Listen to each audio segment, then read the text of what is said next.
Hello दोस्तों, welcome है आपका हमारे यूट्यूब चैनल में। Pensioners, family pensioners as well as कर्मचारियों को कई सारे बड़े अपडेट्स आए हैं जिनमें सरकारी पेंशनर्स को बहुत बड़ा तोहफा मिला है। सीधा 25,000 रुपये तक का फायदा सालाना मिलने वाला है। बहुत इंपॉर्टेंट ये वीडियो है। साथ ही साथ कर्मचारियों, पेंशनर्स और फैमिली पेंशनर्स के फिक्स्ड मेडिकल अलाउंसेस, पेंशन में 5, 10 और 15% की बढ़ोतरी, 18 मंथ्स के DA/DR को एरियर्स और इसके अलावा कम्यूटेशन बहाली को लेकर भी कई सारी बड़ी अपडेट्स मैं इस वीडियो में देने वाला हूं। इसलिए ये वीडियो आप सभी के लिए बहुत ज़्यादा इंपॉर्टेंट होने वाला है। पूरे वीडियो को लास्ट तक देखिएगा और अगर चैनल पर पहली बार आए तो चैनल को फ्री में सब्सक्राइब जरूर करिएगा। सब्सक्राइब के ब्लैक बटन को प्रेस करके साथ ही साथ आप हमारे वीडियोस के लेटेस्ट इन्फॉर्मेशन के लिए घंटे के निशान को प्रेस करना बिल्कुल मत भूलेगा। तभी आपके पास हमारी वीडियोस की लेटेस्ट इन्फॉर्मेशन आ पाएगी और आप हमारे वीडियोस को इसी तरीके से आगे भी वॉच कर पाएंगे। आपको जल्दी से एक इन्फॉर्मेशन दे देता हूं। आप हमारे इस चैनल पर पेंशनर्स, फैमिली पेंशनर्स और कर्मचारियों के रिगार्डिंग उनके पेंशनरी बेनिफिट से रिलेटेड आपको कई सारे लेटर्स, नोटिफिकेशन, सर्कुलर्स आपको समझाए जाते हैं। आपको उनमें जो भी डाउट्स होते हैं उनको क्लियर किया जाता है। अगर आपको भी कोई प्रॉब्लम है आपके पेंशनरी बेनिफिट्स को लेकर के, फैमिली पेंशनरी बेनिफिट्स को लेकर के, इवन कर्मचारियों को भी, तो आप हमें कमेंट बॉक्स में कमेंट्स जरूर करिएगा। आपकी प्रॉब्लम जो है नेक्स्ट वीडियो में ली जाएगी और सारे प्रॉब्लम्स को सोल्यूशन किया जाएगा। चलिए जल्दी से लेकर चलते हैं पहली बड़ी खबर पर। तो आप सभी जैसे सामने भी स्क्रीन पर देख पा रहे हैं कि कर्मचारियों, पेंशन भोगियों के लिए, आम टैक्स पेयर के लिए स्टैंडर्ड डिडक्शन की लिमिट बढ़ा दी गई है। इसका फायदा उन लोगों को मिलेगा जो नए टैक्स रिजीम का विकल्प चुनते हैं। नए टैक्स रिजीम में स्टैंडर्ड डिडक्शन की लिमिट पहले 50,000 रुपए सालाना थी, लेकिन अब जिसे बढ़ाकर 75,000 यानी कि 75,000 रुपीज कर दिया गया है। बेसिकली इसमें पेंशनर्स को क्या फायदा मिला है वो भी देखेंगे। सरकारी पेंशनर्स को बड़ा तोहफा। जी हाँ दोस्तों, बजट 2024 में एक और बड़ा ऐलान किया गया है जिसके बारे में हम आपको बताते हैं। दरअसल ये ऐलान सरकारी पेंशनर्स के लिए ही स्पेशली किया गया है। वित्त मंत्री ने बजट पेश करते हुए फैमिली पेंशन पर टैक्स छूट की लिमिट को बढ़ा दिया है। जी हाँ दोस्तों, फैमिली पेंशन पर अब छूट 15,000 रुपए यानी जो डिस्काउंट है 15,000 रुपए सालाना से बढ़ा करके 25,000 रुपए कर दिया गया है। इसका मतलब है कि फैमिली पेंशन का लाभ लेने वाले पेंशनर्स सालाना अब 25,000 यानी कि 25,000 रुपए तक के टैक्स लाभ का उठा सकते हैं। पहले 15,000 रुपए सालाना तक की टैक्स छूट मिलती थी, लेकिन अब इसको बढ़ा दिया गया है और इसका फायदा जो आप सभी को मिलेगा वो साल 2024-25 के वित्तीय वर्ष ये दिया जाएगा और यह लाभ पेंशनर्स को काफी बड़ी राहत मिलेगी। आप सभी को पता है कि जो टैक्स रिजीम से अब आई हैं उनमें कई सारी चीजों में अब अपडेशन किया गया है और आपकी जो फैमिली पेंशन पर डिस्काउंट मिलता था 15,000 रुपए 15,000, उसको बढ़ा करके अब पेंशनर्स को उसकी लिमिट 25,000 रुपए कर दी गई है और उसको अब सीधा सीधा अब उसमें उसको ऐड कर दिया जाएगा और ये आपको फाइनेंशियल ईयर 2024-25 के लिए इसमें सारे फायदे दिए जाएंगे। फैमिली पेंशन के लिए कई सारे रूल भी चेंज हुए थे जिनमें आप देख सकते हैं कि फैमिली पेंशन के लिए कौन कौन हकदार है वो भी थोड़ा सा बात कर लेते हैं। 2004 से पहले जिन कर्मचारियों की भर्ती CCS पेंशन नियम 1972 के अनुसार हुई थी, ऐसे में कर्मचारियों की मृत्यु होने पर उसके परिवार को पेंशन दी जाती है। कर्मचारी या पेंशन भोगी की फैमिली पेंशन को दिया जाता है और उसके बाद अगर बहुत सारी चीजें हैं तो फैमिली पेंशन में ऐड कर दी जाती हैं। इसके अलावा भी कई सारी चीजों पर बात हो सकी।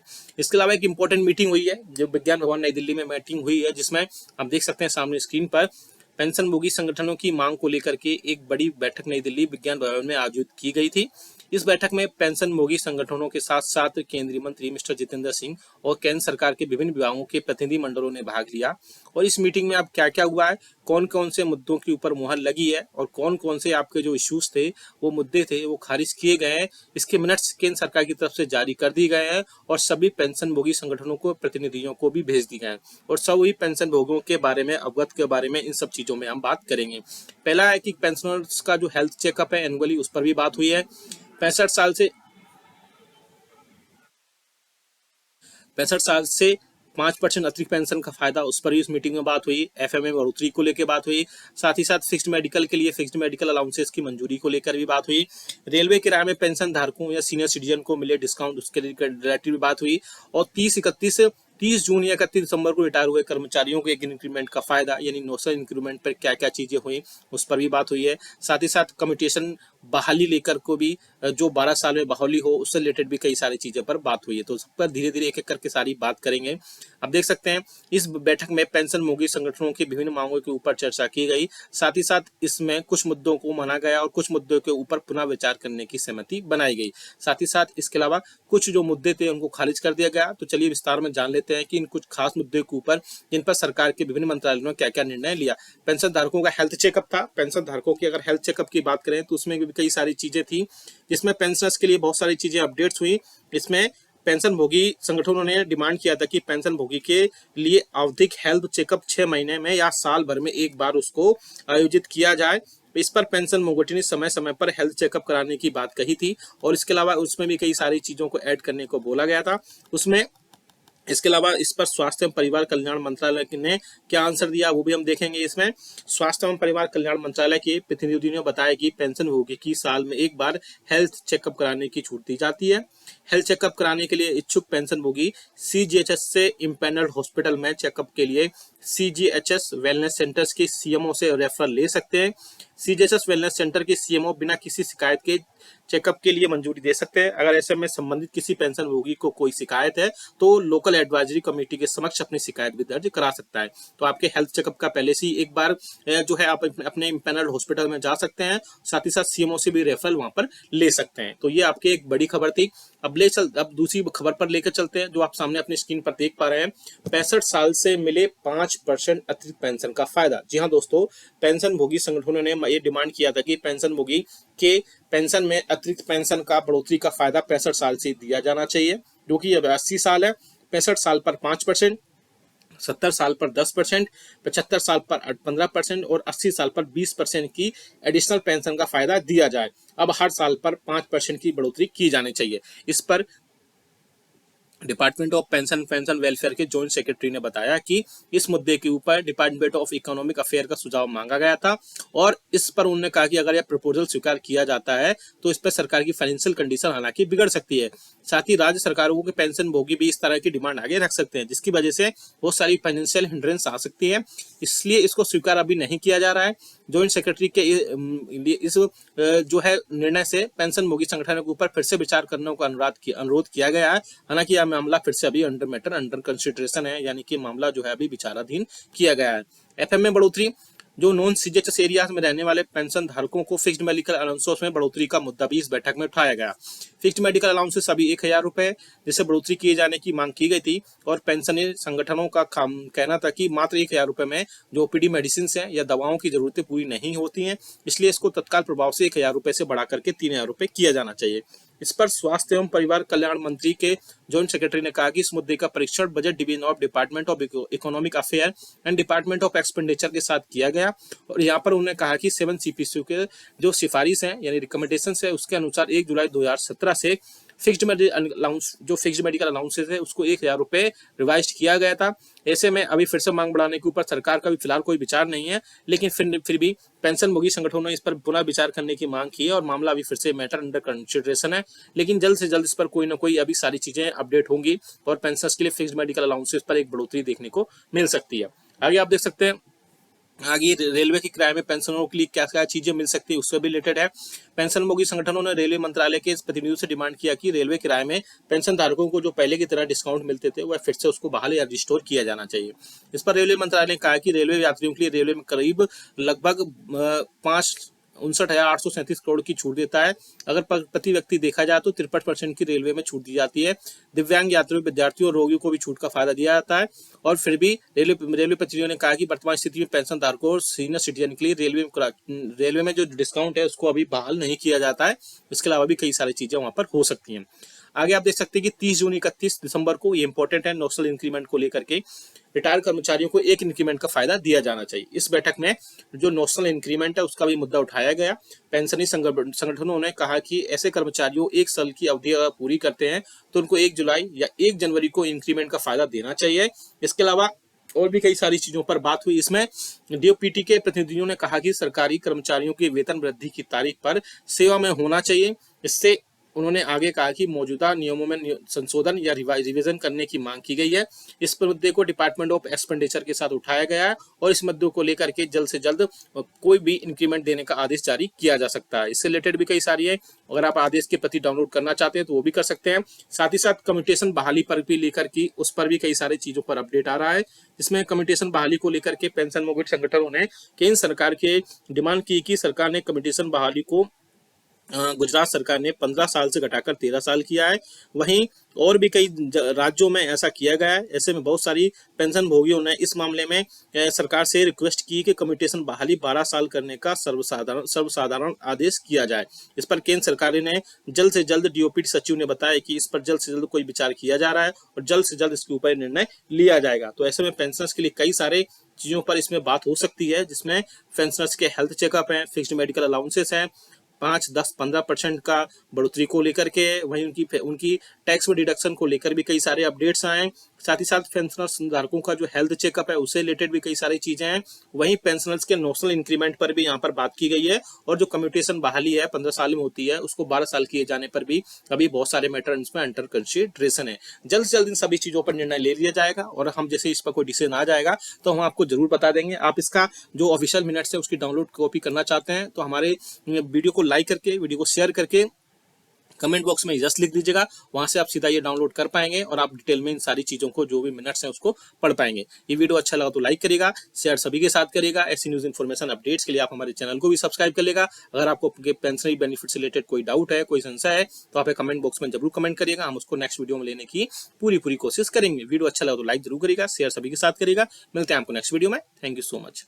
वेलकम है आपका हमारे यूट्यूब चैनल में।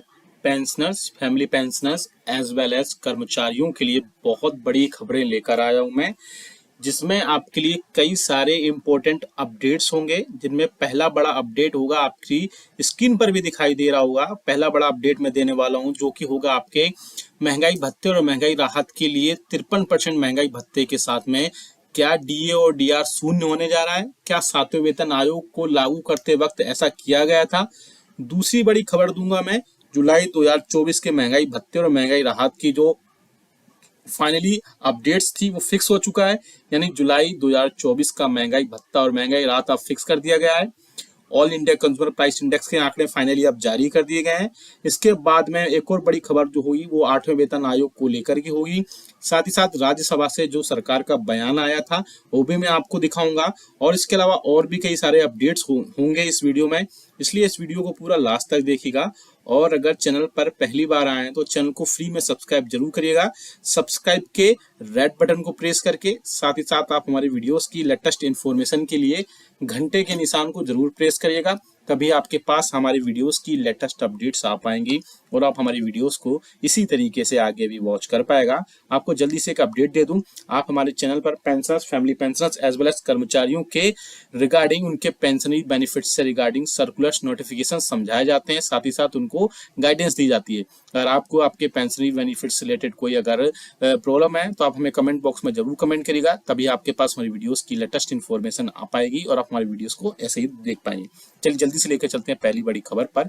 आप सामने स्क्रीन पर देख सकते हैं ये खबर आई है डीए हाइक को लेकर के। क्या 53% अब महंगाई भत्ता होगा, उसके बाद क्या, या 50% होने के बाद में क्या महंगाई भत्ता होने के बाद में क्या आपका डीए या डीआर शुरू से मर्ज होगा, क्या सारी चीजें होंगी उस पर हम बात करेंगे।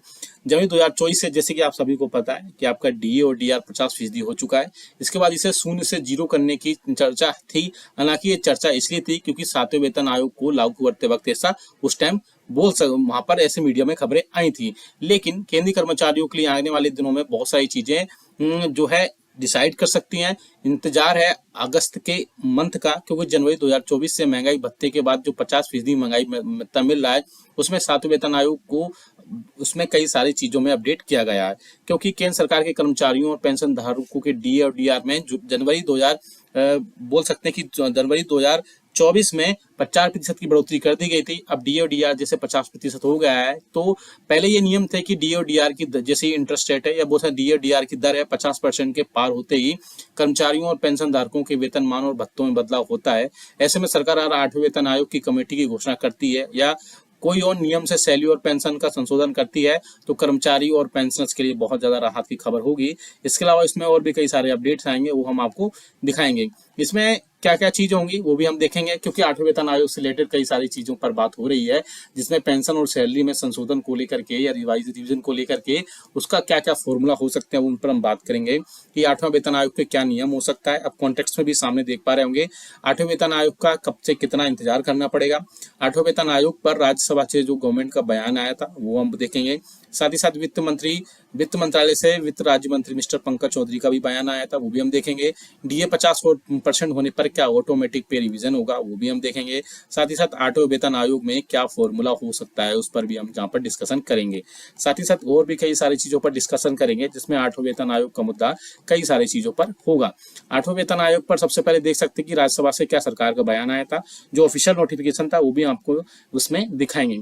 संसद के पिछले सत्र के दौरान 8वें वेतन आयोग को गठन को लेकर के वित्त मंत्री से सवाल पूछा था और पूछा गया था कि सरकार द्वारा क्या 7वें वेतन आयोग के गठन की सिफारिश पर विचार क्यों नहीं 8वें वेतन आयोग की सिफारिश पर विचार क्यों नहीं की जा रहा है। साथ ही साथ पेंशन और वेतन की समीक्षा बहुत ज्यादा जरूरी है इस टाइम पर। 10 साल का लंबा इंतजार कराए बगैर सैलरी और पेंशन में बढ़ोतरी की जानी चाहिए।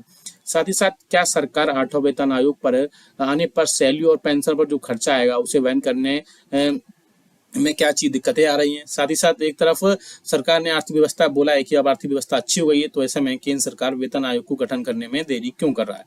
वित्त मंत्रालय से जो वित्त राज्य मंत्री मिस्टर पंकज चौधरी उन्होंने इस पर बयान दिया कि वित्त राज्य मंत्री ने कहा कि सरकार के पास अभी 8वें वेतन आयोग को लेकर के कोई भी प्रस्ताव विचाराधीन नहीं है।